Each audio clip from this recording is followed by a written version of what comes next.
Dear friends, please take your seats. We will be talking in two languages. Please. For translation ready.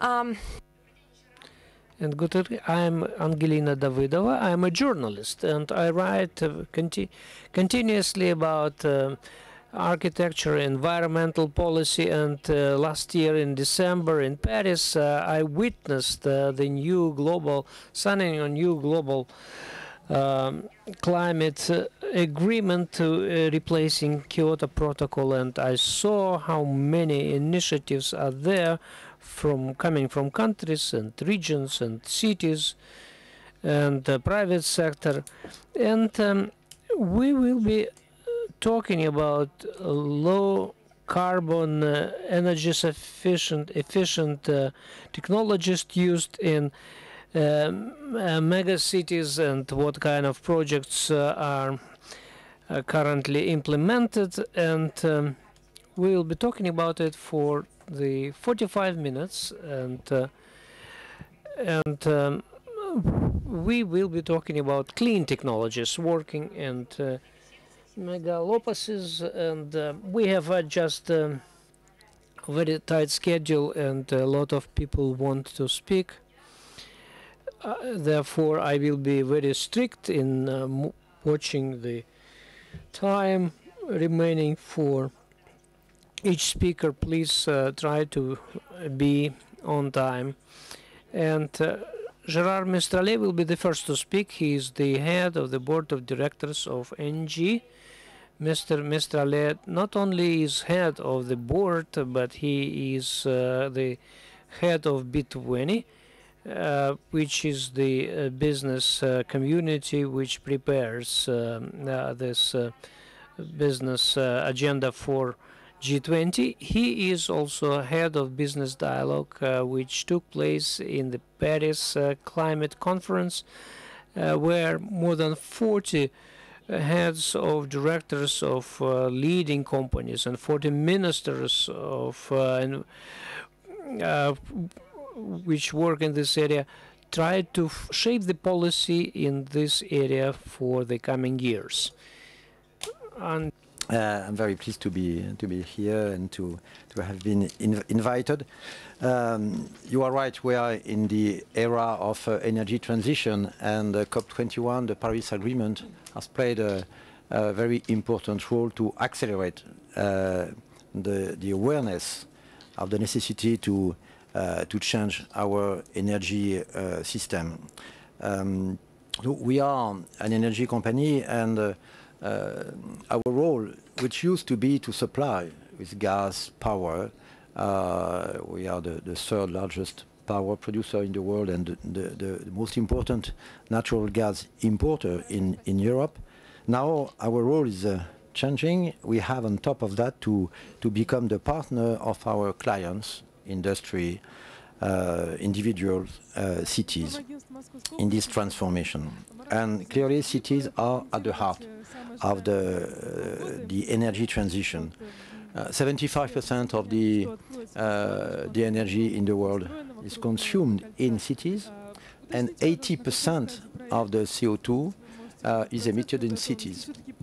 And so the solutions are there. So our role is to help notably cities to become more efficient and more human. We are try to stimulate the emergence of prosumers and the innovative projects at the local level. We need for that a strong local presence, and we want to give to our teams the totality of the know-hows in our businesses. And this includes urban development on top of the management of networks, power, gas, heating, cooling, public lighting. We believe that the technology is at the heart of all the transformations, and to help the cities, we need to master the technologies for as a tool for infrastructures, for networks, for grids, services, and of course, we need digitalization everywhere.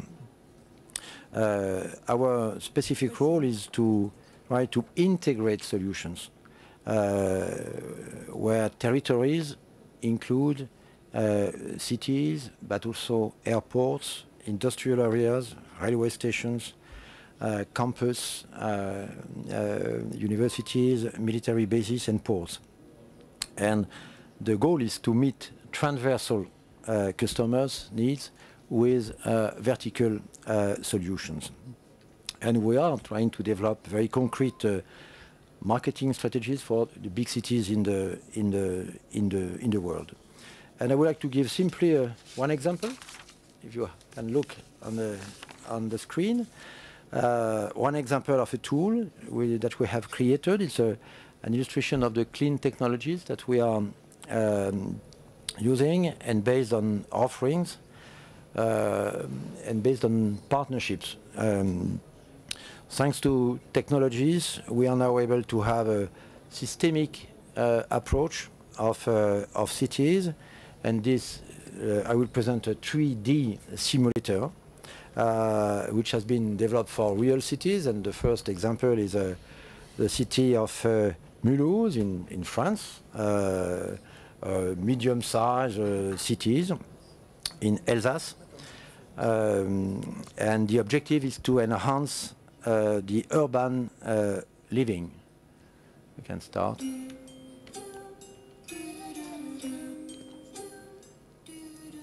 So first, we have an overview of the city in 3D, a real city. The precision of the data for the center of the city goes from 1 meter to 5 centimeters, depending on the countries and uses. And if necessary, we work with the military to develop the model. You see here the sound propagation, a simulation of the sound propagation in the city. And the calculation is carried out street by street on the basis of an average traffic, and it's performed three times a day.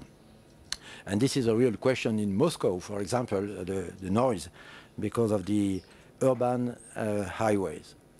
This is air pollution. We have an air quality simulation calculated each hour, because of course the air pollution is depending also on the traffic. Thanks to now the 3D simulator, we can calculate the potential production of photovoltaic energy in a territory using the average weather. In red color you have the highest potential, depending on the exposition to south. In yellow, mid capacity, and in blue, no real capacity for photovoltaic. We can also calculate the potential of a wind energy, and here at another scale, the 3D simulator can simulate the pedestrian wind comfort in an area. The simulator that you see shows the impact of wind if we place an object such as a tree, a house in the location. Now the technology lets us imagine the scope of a video surveillance camera, CCTV. By the way, we have been selected by the city of Paris to install 3,000 cameras in order to improve the security of the city, and it's very useful in Paris, of course. Here it helps citizens of public services to share feedback information. You see here bicycle degradation. You can also see on a zoom the best the tags on the walls. Here is the determination of the best Wi-Fi coverage of the city. And also, it's possible to determine the best 4G mobile network coverage, and the necessity to improve in some area of the center the coverage for the best service to the customers. The simulator gives also data about electronic waves on the telephone network. This is a growing concern for people. They think that it's not good for health to have the electronic magnetic radiation. And this is a simulator which can objectivize the situation. Finally, we can also present information by métier, the noise, luminosity, energy, garbage. We can also have offer the water networks in a city, as you see here. This is the water, simulation of water. The energy performance of administrative buildings. Here you measure the losses of energy leaks, depending on hours in the day.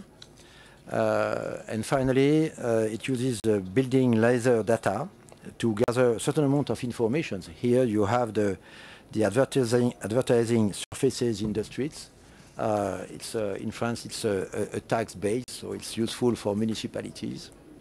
And finally, we can also help to promote touristic areas. Here, the whole of the municipal council of Mulhouse, museums, also churches, temples, cathedrals. So these are some of the technologies. Behind the simulation, you have also models, simulations, lots of models, and therefore you can offer to a municipality an integrated approach. Thank you.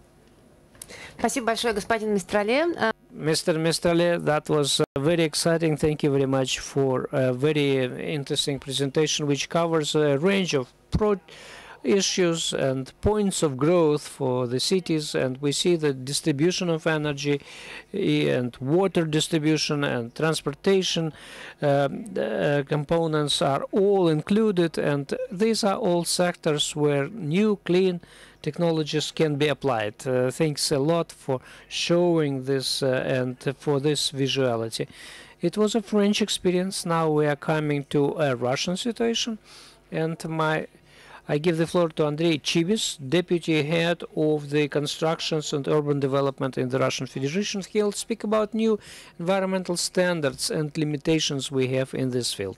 Thank you very much, and it was a great to participate and hear and to be next to these very prominent figures and some of people I know, and we established new level of collaboration with professionals from Western Europe and France. With Engaben we work very closely, and I believe with NG we will also have very close relations, because our key goal is to attract the latest technologies to modernize our residential spaces and economy. I am in charge of it for the entire Russian Federation. So I will tell about the current developments and what are the plans, because we believe that most energy efficient technologies is a priority for us, and we have already managed to create economic conditions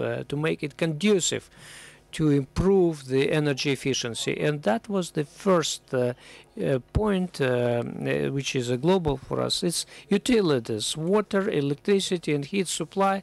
This infrastructure has been built tens of years ago, and sometimes it's outdated both physically and morally, and our payers continue to pay for these discrepancies, inefficiencies in this sector. And if we combine all water networks in length, we will have a line which is 2 times longer than the distance from Earth to Moon, and this is only the water supply mileage. And therefore we need to attract very competent, very faithful businessmen, which will follow very strict and clear objectives to improve the efficiency and energy efficiency in particular, and modernize these infrastructures. And public-private partnership is one of the approaches, and this position has been actually set forth in the decree of the our president in May last year. And what is our current condition? We have created a legal environment which provides guarantees to our investors. And our colleagues from France, from Veolis, whom we interact with, they say that our current legislation is even more liberal compared to some other countries. And in case of actually termination of the concession by the guild of concessionists, the public authorities will return the investments which didn't pay it off within the framework of the existing tariffs. And in all other countries, it can done only after by filing a case in court, and the prices are fixed in the agreement on concession, and we also provide all the benefits to the investor once anything is saved in the energy section. And so we guarantee the business bonus on this, and the first years of collaboration and implementation of this law. And actually it is not just a law, but it is more than 30 regulatory acts or pieces of legislation, and we have already tangible results. And generally across the utility sector, we have the increase in investments. 183 billion rubles have been invested this year alone. As for the concessions, in 2015 we have 251 concessions signed. It's 2 times higher than in 2014, and our commitments in financial terms increased 10 times. And this is a very turbulent period for the Russian economy. Therefore, we are proud that in the Volgograd city we have concession agreement signed, which is the largest concession in water supply in Europe. And for us, we consider it's a breakthrough. Therefore, of course, we have a lot of issues related to the urban and residential areas, the costs of living, the utility prices, and what we have launched a large-scale project of repairs of residential spaces, and which is paid by the owners. Some owners took it as an unpleasant surprise, but still this mechanism works. So the owner pays for its improvement of its own apartments, and they now take care of their own houses, and we actually are doing this kind of repair along with all the energy efficiency components, and so that people can even save money after this modernization. We improved the contracts for multi-flat buildings, and we would like to have closer cooperation with our international partners. And on the other hand, after talking with NGABN, recently we returned to Paris, where we very closely examined French approaches. We actually have found the way how to starting 2017, stimulate the energy efficient maintenance of buildings. And this is one of the important milestones for us. We believe that we will give the chance to owners an option, whether they could do a simple repair and modernization, or they can do this energy efficient maintenance and repair. And in order to break the walls of kind of our traditional isolation, we have published a reference book on latest technologies, and Minstroj has actually made it available for every construction company or engineering company where everybody who is interested in this technology can look how these approaches are used in other countries and what are the efficiencies of it. Therefore, we urge our Western partners to share these technologies, because we offer a market for you, and this reference book was recently opened for you, and I believe that it will be kind of intellectual box from which you can take the best practices, and we are very closely monitoring and work jointly with the committee of the European Urban Commission and Land Use Commission. I am a member of the bureau of this European body, and we approved the indicators for smart cities, what Gerard demonstrated in his model. And our next goal, next step, will be to create all necessary conditions to design our cities in a way which will be in line with these indicators. And now we are would not like to declare that we will have a contest across Russia in this field, and we are quite grateful for this joint collaboration. We agreed with our French colleagues to build a work team which will work on the roadmap to improve efficiency of our utility economy. Thank you very much. Well, thank you, Andrei. You generalized the Russian best practices quite well. We've also heard about the regulatory framework that exists and on the challenges that the industry is facing and the proposed solutions, and also about international cooperation that keeps going on in spite of the current political hiccups.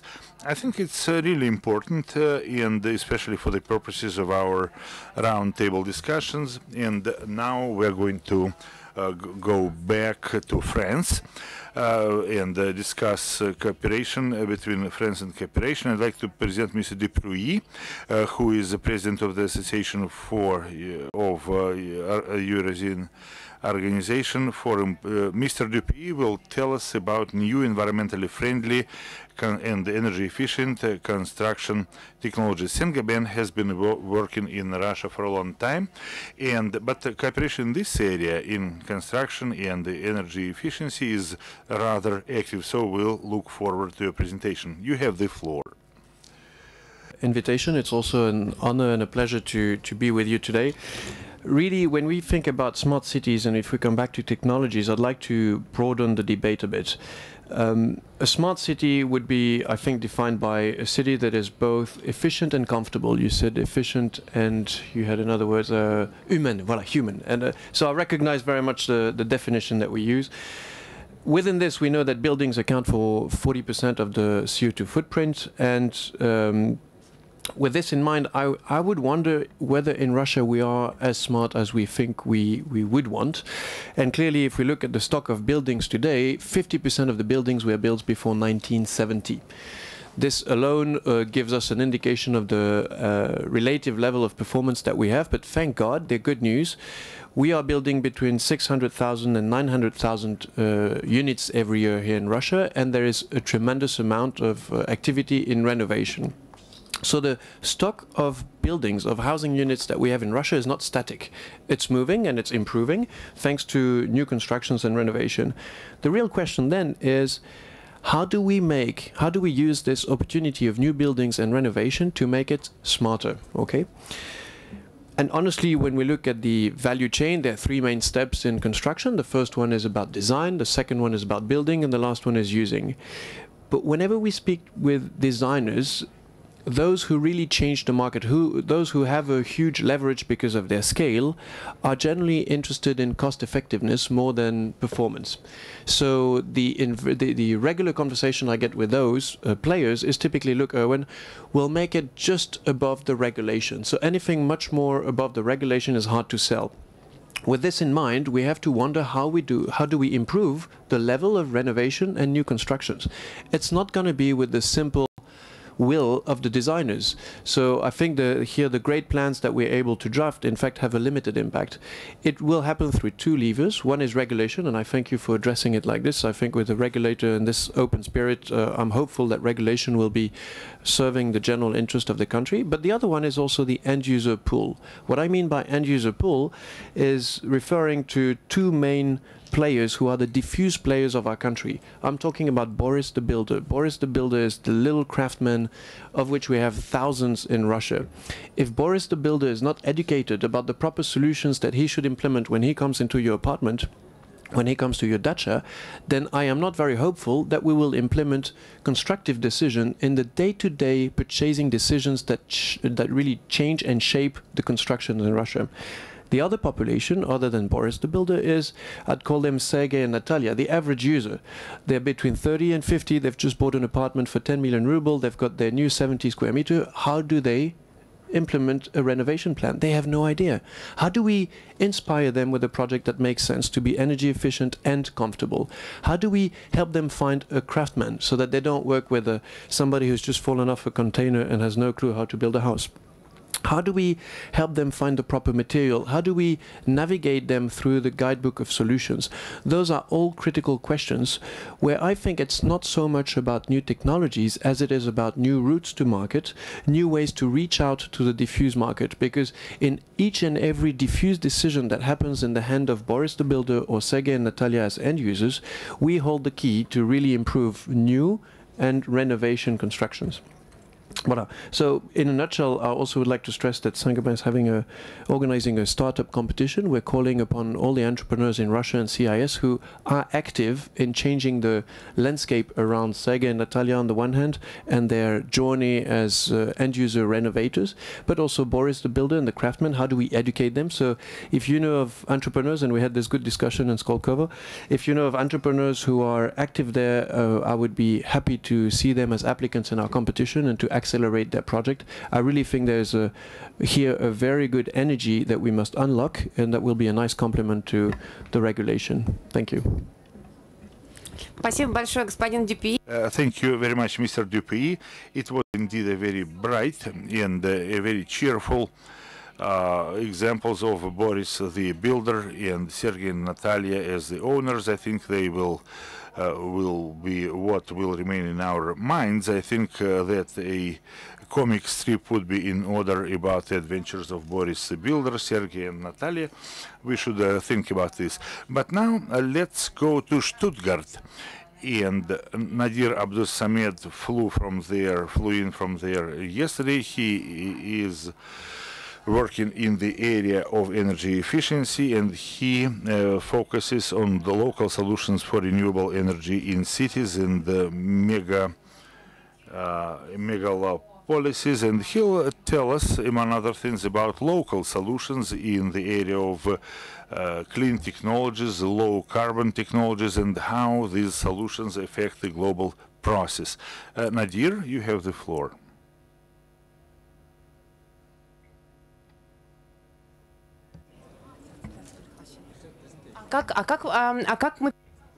How do we move on to the next slide?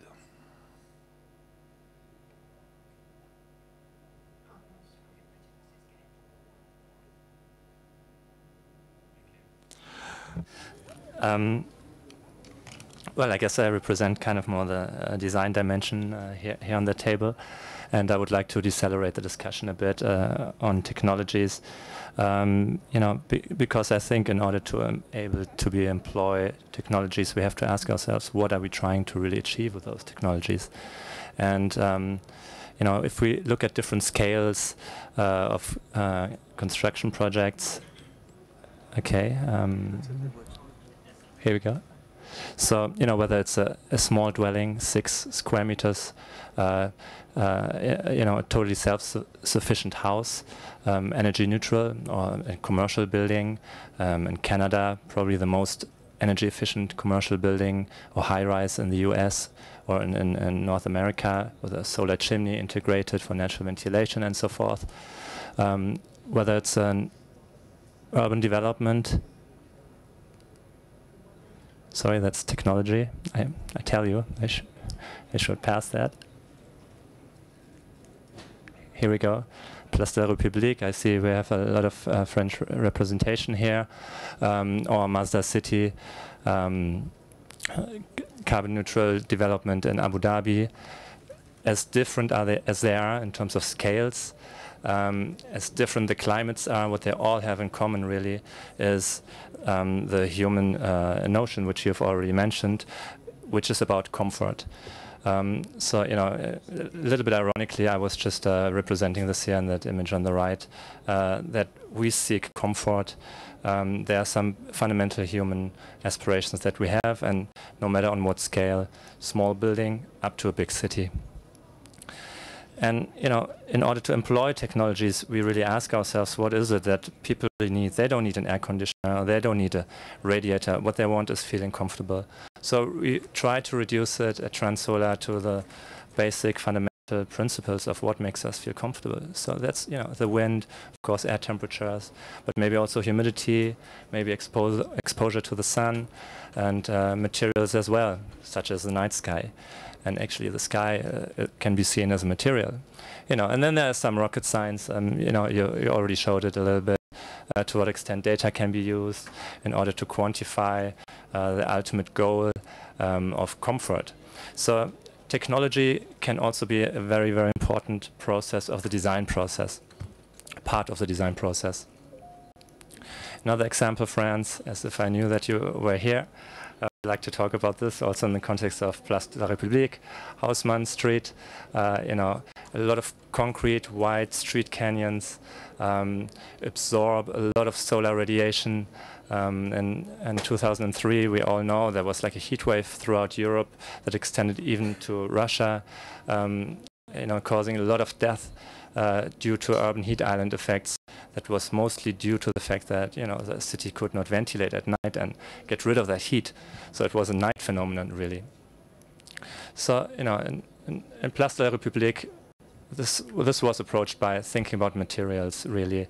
Of course, technologies. Maybe it doesn't require technologies to choose the right material, but knowing about the material, which material absorbs sun, which does reflect it, how does materials respond really to the environmental conditions. These are kind of, you know, things that evolve throughout like a very integrated design process and require also some thorough thinking and time, and of course also money. Zaryadye Park in Moscow is another example. I will not talk about this too much. There may be a dedicated session tomorrow.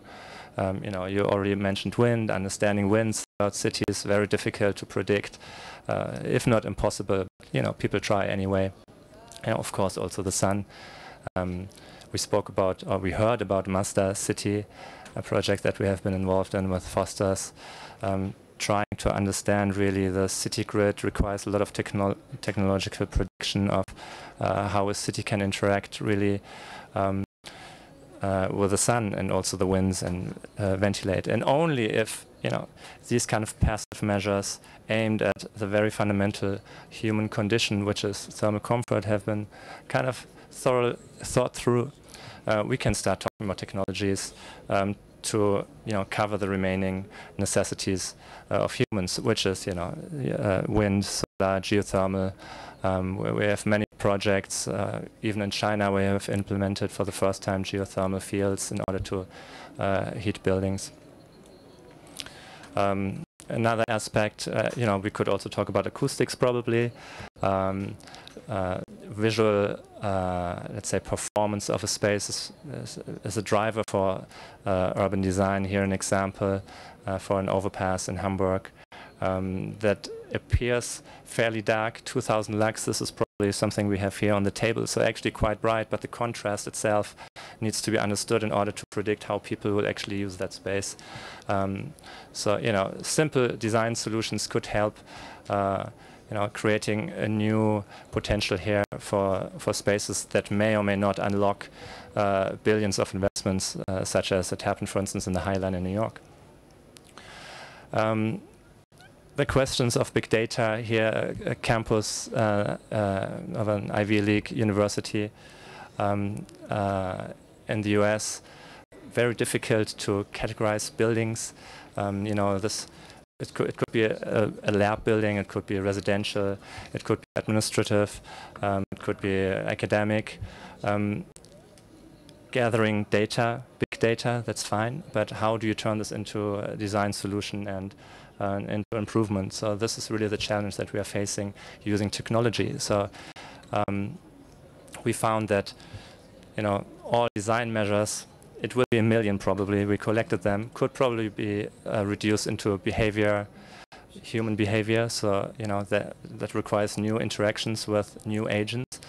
Design, which is probably related to space efficiency, and then the more traditional questions about technologies, infrastructure, and so on.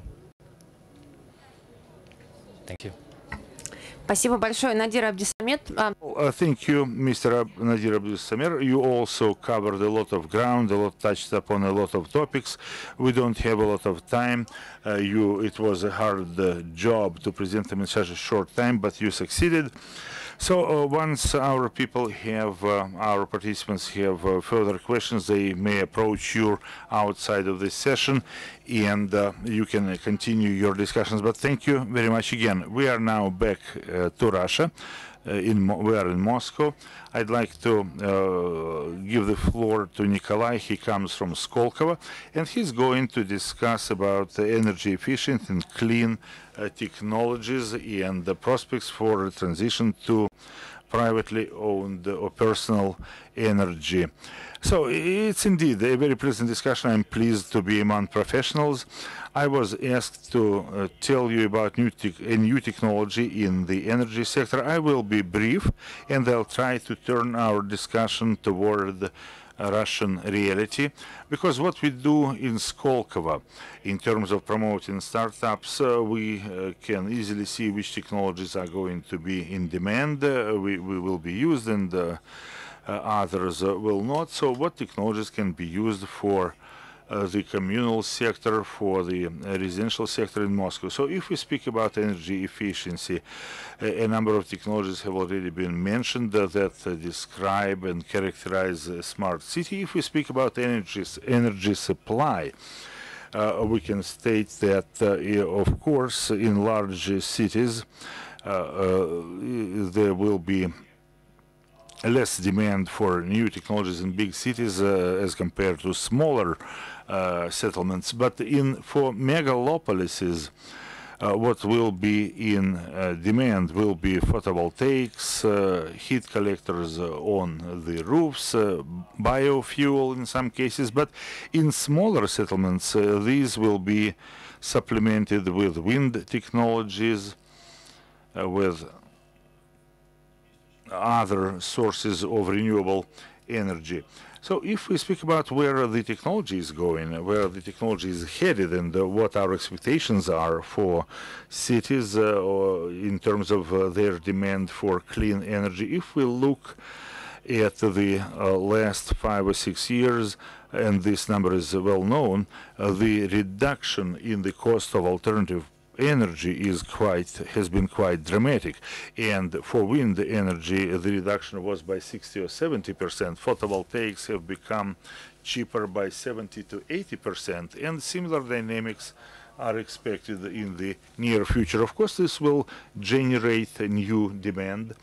We are talking about thin film technologies that are on the horizon already, and within 10 years we should be able to generate electricity just by picking up the emissions of, or we can use high rises to generate a lot of energy. However, at this point in time, there are no marketable solutions that could be competitive in terms of accumulating energy for households. But here, on the horizon of 5 to 10 years, and the rise in efficiency and the reduction in cost will allow us to save energy and improve energy efficiency of whole districts and cities as a whole.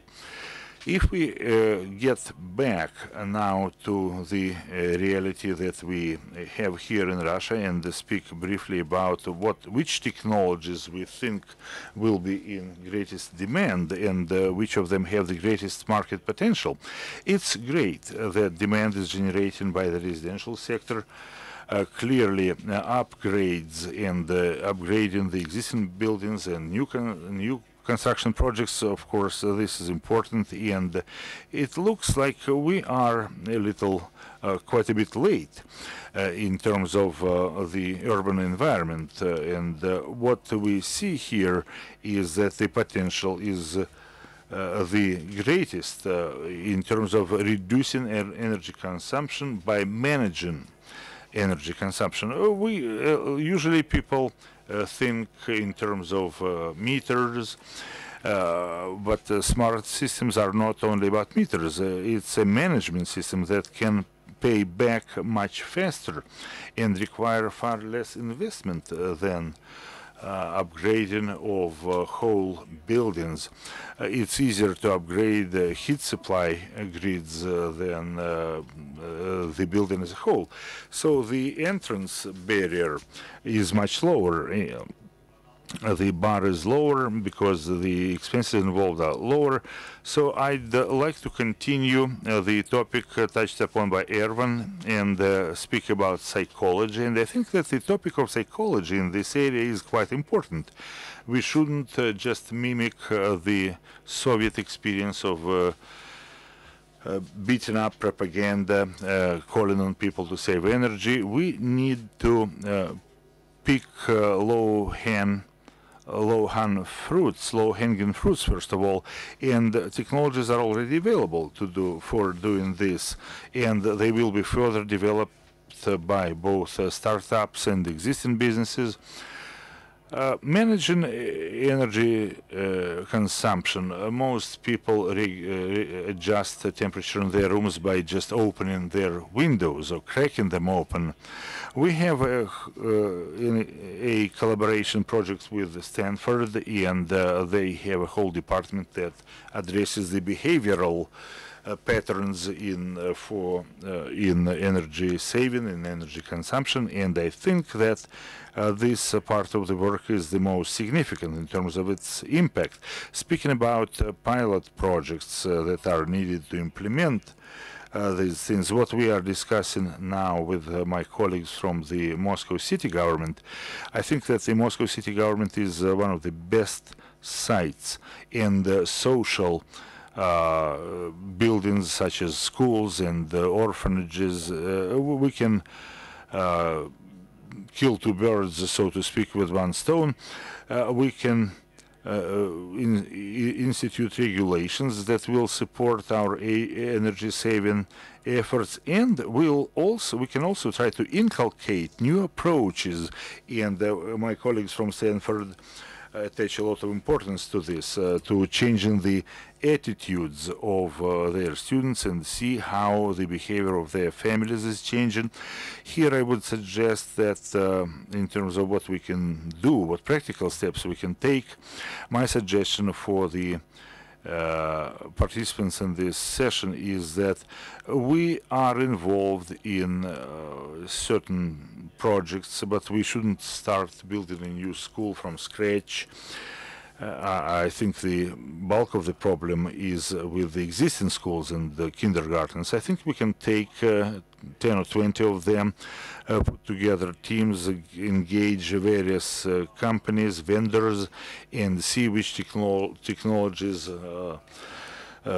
have better, shorter return on investment times, break-even times, and I think we should not be addressing, in order to address the immediate problems, we should not be thinking about those technologies that will be prevalent in, let's say, in Europe. We should think, first of all, about what we can do here to get closer to our goals. Thank you. Thank you, Nick. Thanks. Very good description of the situation. We heard about the general overview of the renewable energy situation in Russia, in small cities, and in Moscow. Our prospects for energy efficiency are also well covered, and we have new players there.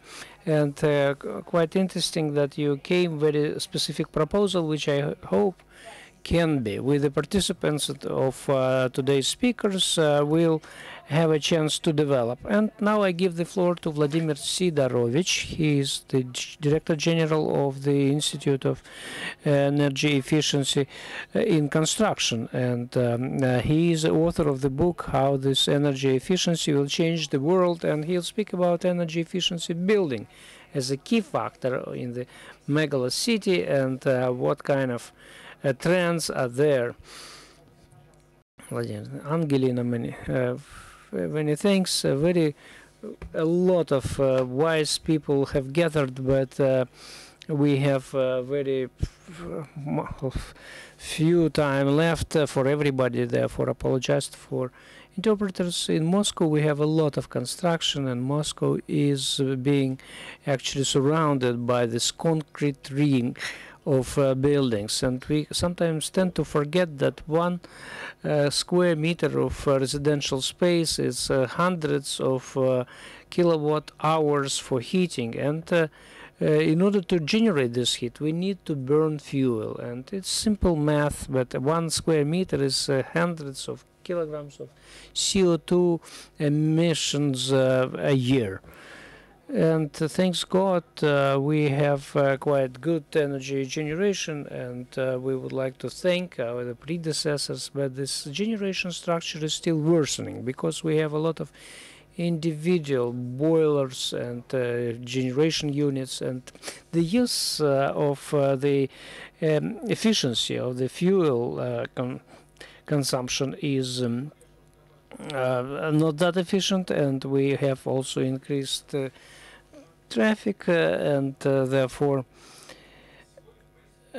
currently in mass media we have repeated notifications that the environmental situation in Moscow is unfavorable, and with the current approaches to energy efficiency the situation may only worsen. Therefore the conclusion is that definitely it should be urbanistic.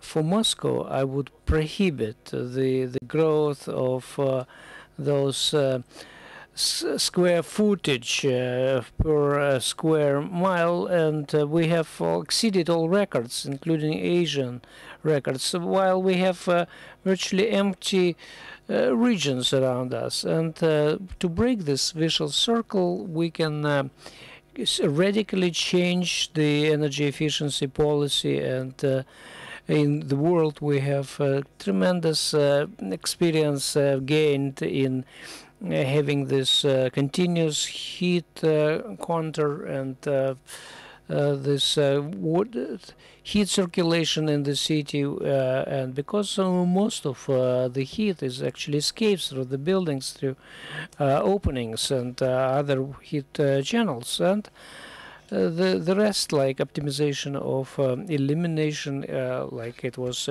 proposed in Skolkovo, it's just fine tuning, and but still we need to reduce the energy efficiency of buildings in particular, and the standards, the regulations which govern this sector is still in favor of business. The business wants to maximize the margin to cut costs, and therefore it shouldn't be like it is in the auto making, and without strict regulations we would never have Euro 4, Euro 5, and we need to release reduce the emissions to the environmentally neutral level, and in order to achieve this we can reduce the energy consumption in residential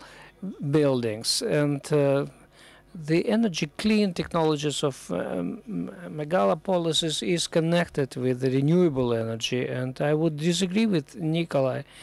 There are hundreds of cities which have targets on reaching 100% of that, like Munich. The 100% of energy is generated on renewable energy sources, and they use solar, wind, and biofuel, and they use this compensation mechanism for emissions. The companies which manage the city economy, they build wind and solar power stations in other regions, and then to compensate this kind of emissions. And this experience can be replicated also here in Moscow. Thank you. Vladimir, many thanks. Unfortunately, the time is up for our discussion, and I have only time left for Q&A. But the format of the session was just to demonstrate your positions, to address the main issues, and I hope that for the last 45 minutes we actually covered them all, and we outlined the prospects and potential solutions, and we had a number of proposals on collaboration where many stakeholders can take part, including those which are present in these roundtable discussions and our active listeners which were with us all this time. Thank you very much, dear friends, for your attention, and looking forward to see you again.